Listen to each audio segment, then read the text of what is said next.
ఉన్నప్పుడు ఆటోమేటిక్ గా చచ్చిన శవంతో సమానం. కానీ శవంలాగా నిలబడడానికి మనం సామాన్య మనుషులు కాదు. మన వెనకలో పెద్ద చరిత్ర కలిగిన పార్టీ, చరిత్ర కలిగిన నాయకులు ఈ రాష్ట్రాన్ని అభివృద్ధి పదంలో నడిపించి రాజకీయాన్ని ముందు నడిపించగలిగిన నాయకుల స్ఫూర్తి మనతో పాటు ఉందనే విషయాన్ని దయచేసి గుర్తుపెట్టుకోండి. ఈ రోజు నేను ఒక వ్యక్తిగా ఇక్కడ తయారు కాగలిగా, ఒక నాయకుడిగా నేను తయారు కాగలిగానంటే నేను పరిటాల రవీంద్ర గారి స్ఫూర్తితో ఇక్కడికి రాగలిగాను. పరిటాల రవీంద్ర గారి కొడుకుగా మీరంతా నన్ను ఆదరించగలిగారు కాబట్టి నాకు వారసుడుగా నాకు వారసత్వం రాలే, బాధ్యతతో కూడిన వారసత్వం వచ్చింది నాకు. దాన్ని గుర్తు పెట్టుకుని ముందుకు రాగలిగాను కాబట్టి మీరందరూ కూడా నన్ను మీలో ఒకటిగా తీసుకోగలిగారు, నాతో పాటు కలిసి ముందుకు నడవగలిగారు. ఏ సమస్య వచ్చినా, ఎంత పెద్ద కష్టం వచ్చినా నిలదొక్కుని దేన్నైనా సరే ఢీకొట్టడానికి సిద్ధమవగలిగారు. కానీ ఒక విషయాన్ని చెప్తున్నా, ఏం కాలం మారలే. ఆ రోజు నుంచి ఈ రోజు దాకా ఒక విషయాన్ని చెప్తున్నా, సమస్య గ్రామంలో జరుగుతుందంటే ఈ నియోజకవర్గంలో ఒక నాయకుడిగా నాకెంత బాధ్యత ఉంటుందో గ్రామాల్లో కానీ మండలాల్లో కానీ మీరే అంత బాధ్యత తీసుకోవాలా. గవర్నమెంట్ వచ్చింది కదా, పరిగెత్తుకొని వచ్చి మన ఇంటి కాడికి వచ్చి పనులు చేస్తారని పెట్టుకోవద్దండి. పోండి, కూర్చోండి, మాట్లాడండి, అవసరమైతే కాలాలు బట్టి నిలదీసి పని చేపించండి. ప్రజలు మాటలు మాట్లాడతారు. ఇక్కడ ఉన్నాయి కొన్ని సమస్యలు ఉన్నాయి కాబట్టి చాలా మంది రకరకాలు చెప్తుంటారు. వాళ్ళకి చెప్పు, వీళ్ళకి చెప్పు, ఇంకోరికి చెప్పు అని. నాయకులు ఒక విషయాన్ని చెప్తున్నా, ఇక్కడ ఉన్న వాళ్ళందరూ కూడా యాక్టివ్ గా గ్రామాల్లో, నియోజకవర్గంలో ప్రతి చోట ముందుకు నిలబడి మీరంతా గారి ప్రజల కోసం తెగబడి పనిచేసిన వాళ్ళే, గతంలో ప్రజల కోసం పోరాటం చేసిన వాళ్ళే రేపు పొద్దున ప్రశ్నిస్తారు మనల్ని. రేపు పొద్దున గ్రామాలు లేకపోతే ప్రశ్నిస్తారు, ప్రజలకు సమాధానం చెప్పాల్సిన అవసరం ఉంటుంది. కాబట్టి అక్కడ దాకా మనం తెచ్చుకోకూడదు. ఖచ్చితంగా ముందుకు పడాలి, పని చేపించాలన్నప్పుడు కూటమనో ఇంకో రకంగానో చాలా మంది మనకి సమాధానాలు లేకుంటే మన పరిస్థితుల్ని, మన పనులను వాయిదా వేసే పరిస్థితికి వచ్చినప్పుడు కాలరు పట్టుకొని నిలదీసి పని చేపించుకునే ధైర్యం మీరందరూ తీసుకోవాల్సిందిగా మిమ్మల్ని అందరినీ కోరుతున్నా. ఒక విషయం గుర్తుపెట్టుకోండి, మీరు తప్పు చేసినా ఒప్పు చేసినా మీకోసం పరిగెత్తుకొని రావాల్సిన వాడిని నేను వస్తా కూడా. అది తప్పుగానే నేను నిలబడేకేం లేదు, ఉన్నీళ్ళే నాకు సంబంధం లేదు అనేది లేదు. నువ్వు తప్పు చేసినా పరిగెత్తు కావాల్సిందే మావాడప్ప అని, నువ్వు ఒప్పు చేయ మావాడు అని చెప్పి నేను రావాల్సిందే. కాబట్టి ముందే నాకు ఆలోచన పక్కన పెట్టండి.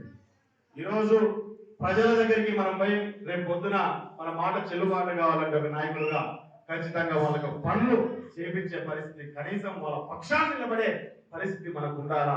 ఈ పక్షాన్ని నిలబడడానికి మనకు గవర్నమెంట్ అవసరం లే. గవర్నమెంట్ లో రానప్పుడు ఇక్కడ ఎంతో మంది అరాచక పాలన ఈ ధర్మంలో జరిగినప్పుడే మనం కూడా అన్ని పక్కన పెట్టి పరిగెత్తిన ముందరికి. మనం అట్లాంటప్పుడు ఇప్పుడేం భయపడేది ఏముంది? ఎందుకు డీలా పడుతున్నారు? నాయకుడను రేపు పొద్దున గవర్నమెంట్ వస్తున్నానో ఇంకో దాని మీద మనకు నాయకత్వాన్ని ప్రజలు కట్టరు, మన మీద నమ్మకంతో కడతారు.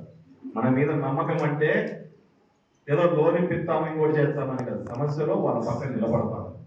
శ్రీరామ్ అనే 1,00,000 మంది పక్కన నిలబడలేడు, కానీ మీ రూపంలో శ్రీరామ్ 1,00,000 మంది పక్కన నిలబడగలుగుతారు. ఆ విషయాన్ని గుర్తు మీ రూపంలో పార్టీ ఒక విషయాన్ని గుర్తుపెట్టుకోవడం వాళ్ళు అయినా పార్టీ నా దాంట్లో కాబట్టి నేను నా రూపంలో మీ ద్వారా ప్రజల పక్కన నిలబడగలుగుతాం. కాబట్టి మొట్టమొదట దాన్ని మీరు ఉద్దేశించి దాన్ని గట్టిగా పట్టుకొని మనం ముందుకు వెళ్ళాల్సిన అవసరం ఉంది. ఇందాక చాలా మంది భక్తులు చెప్తున్నారు, మనకు చిన్న సమస్యలు వస్తాయంటే అవతల లేచి అప్పుడే కూర్చున్నారప్ప ఏ పరిస్థితి. నేను పొద్దున్న పేపర్ స్టేట్మెంట్ చూస్తున్నాను, ఏంటంటే ఉపాధి పనుల్లో చాలా అవకతవకలు జరుగుతున్నాయని చెప్పని పొద్దున పేపర్, ఈరోజు పేపర్లో వచ్చింది అనమాట. ఉపాధి పనుల్లో గతంలో కూడా చాలా మంది మీద కేసులు పెట్టినారు, తెలుగుదేశం కార్యకర్తల మీద చాలా మంది మీద కేసులు పెట్టినారు. ఇట్లాంటి జైలు కూడా ఉపయోగించినారు పాపం. కానీ ఇట్లాంటి మాటలు, అట్లాంటి ఆలోచనలు వాళ్ళందరూ మానుకుంటారు అనుకున్నా. నువ్వు మానుకోలేదంటే ఈరోజు నేను పెట్టాల్సి వస్తుంది కేసులు. మొన్న 5 ఏళ్ళలో ఉన్న పిల్లలకి అంతా కూడా జైలకు పోతుంది. కాబట్టి నాయకులంతా వైఎస్ఆర్ నాయకులు ఒక విషయాన్ని గుర్తుపెట్టుకోవాలి. వాళ్ళు కూడా ఒక విషయాన్ని గుర్తుపెట్టుకోవాలి. గతంలో మీరు ఏ రకంగా అయితే నియోజకవర్గంలో ప్రజల మీద పడి అరాచక పాలన చేసినారో దయచేసి ఆ పద్ధతి మానుకోండి, ఆలోచన మార్చుకోండి.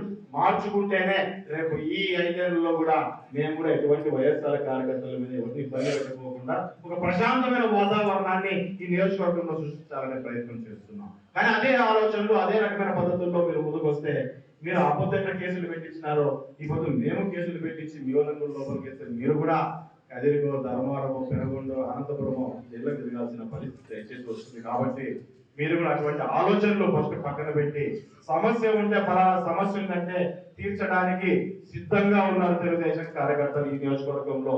కాబట్టి ఏదైనా మీకు సమస్య ఉంటే విమర్శగా కంటే కూడా ఫలానా సమస్య ఉంది, ఇది తీర్చే ప్రజలకు ఉపయోగపడుతుందని చెప్పని ఈవెన్ వైఎస్ఆర్ కూడా హామీ ఇచ్చిన లేక వైఎస్ఆర్ ఏదన్నా సజెషన్ ఇచ్చినా తీసుకొని మేము పనిచేయడానికి ఈ నియోజకవర్గంలో రెడీగా ఉన్నామనే విషయాన్ని నేను తెలియజేస్తున్నాను ఈ సభాముఖంగా.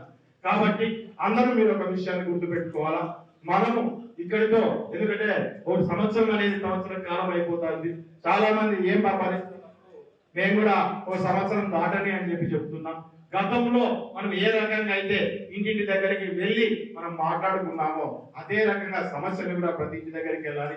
దానికి తయారు కావాల్సిన, ఎందుకంటే ఒక స్టైల్ తో రన్ చేసినాం ముందు. వాళ్ళు చాలా మంది పనిచేసినారు ఎలక్షన్ల ముందు కూడా. ఎట్లా పనిచేసినాం మనము? ఒక స్టైల్తో పనిచేస్తాం. స్టైల్ కొత్త రకమైన రాజకీయాన్ని లేక కొత్త రకమైన పద్ధతిని మనం రాజకీయంలోకి తీసుకొని వచ్చి ధర్మవరంలో ఇంప్లిమెంట్ చేసుకొని మనం పోగలిగి మనం ప్రయత్నం చేయగలిగినాం, పోరాడగలిగినాం. సేమ్ అటువంటి స్టైల్ ఏదైతే ఉందో దాన్ని మళ్ళీ కూడా తీసుకొని వచ్చి ఇంప్లిమెంట్ చేస్తాము. అందరూ ఓపిక చేసుకొని ముందుకు వెళ్ళే పరిస్థితి. ఇందాక చెప్పిన మాటే మరొకసారి చెప్తున్నా, బిరిబిరి ఎదురుతుంటే పొద్దు మునగదు, సమయం పడుతుంది. మనం నిలదొక్కోవాలంటే సమయం పడుతుంది, మనం నిలబడాలంటే సమయం పడుతుంది. మనకు జరగాల్సిన మేలు కూడా ఆటోమేటిక్ గా మనకు వస్తుంది ఎప్పుడు మనం ప్రజల వరకు వెళ్ళినప్పుడే. ప్రజల వరకు వెళ్ళి పని చేసుకుంటూ ముందు పరిగెట్టినప్పుడు ఆటోమేటిక్ గా మనకు పని జరుగుతుంది. ఇంకా 4 సంవత్సరాల సమయం ఉంది. కాబట్టి ఎవరు డీలా పడొద్దు. మేమెవరిని మర్చిపోలేదు. ఈ విషయాన్ని గుర్తుపెట్టుకోనండి. చెడు చేసిన వాళ్ళు మర్చిపోతారేమో కానీ మంచి చేసిన వాళ్ళు మర్చిపోవడం దయచేసి మా ఇంట పట్టలేదు. కాబట్టి దాని మాత్రం వస్తుంది. చెడు చేసిన మర్చిపోవట్లేదు. వాళ్ళు 2 రోజులు తీసుకొని 3వ రోజు ఏప్రిల్ వేరే 12 రోజులు మర్చిపోవచ్చు. కానీ మంచి చేసిన వాళ్ళు మర్చిపోతే పుట్టగతలు. కాబట్టి అవి ఖచ్చితంగా గుర్తుంటాయి. ఖచ్చితంగా మీకు అందరికీ న్యాయం జరుగుతుంది. 4 నెలల సమయం ఉంది. దయచేసి మన బాధ్యత ఏదైతే ఉందో బాధ్యతను పూర్తి స్థాయిలో నెరవేర్చుకుందాము. మనకు ఖచ్చితంగా చంద్రబాబు నాయుడు గారు కానీ, నారా లోకేష్ గారు కానీ, పైన తెలుగుదేశం పార్టీ కానీ, ఈ ధర్మవరం నియోజకవర్గంలోని అందరి కార్యకర్తలకు మనకంతా అండదండలు ఉన్నాయనే విషయాన్ని దయచేసి అందరూ గుర్తుపెట్టుకోవాల్సి మిమ్మల్ని అందరినీ కోరుకుంటూ, ఇంకొక చిన్న విషయం, అవార్డు వాస్తవంగా చెప్పాలంటే చాలా గొప్ప అవార్డు ఆయనకు అందజేసినందుకు ధర్మవరం తరపున ఆయనకు కూడా మనమంతా కలిసి పద్మభూషణ్ అవార్డు వచ్చినందుకు మనమంతా కూడా ఆయనకు కంగ్రాచులేషన్స్ తెలియజేయాలని మీ అందరి తరపున ధర్మవరం తెలియజేస్తున్నాను.